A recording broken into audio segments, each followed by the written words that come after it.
E dopo le parole del Capo dello Stato, la politica torna a discutere della riforma della giustizia. Virginia Lo Zito.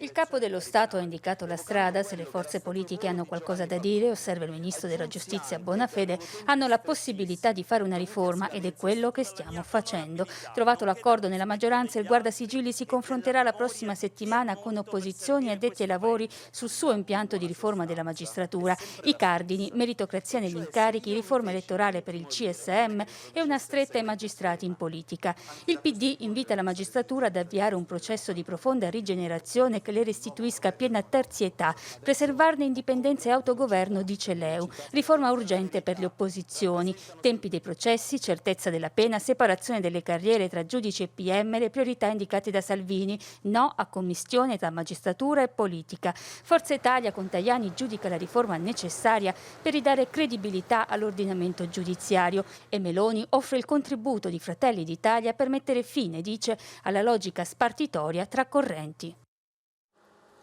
Esiste il problema della giustizia italiana e la politica deve fare la sua parte con riforme strutturali coraggiose e autonome, così come il CSM non può più lasciare margini di opacità. C'è in gioco lo Stato di diritto, è quanto afferma in un'intervista al Corriere della Sera la Presidente del Senato Maria Elisabetta Casellati.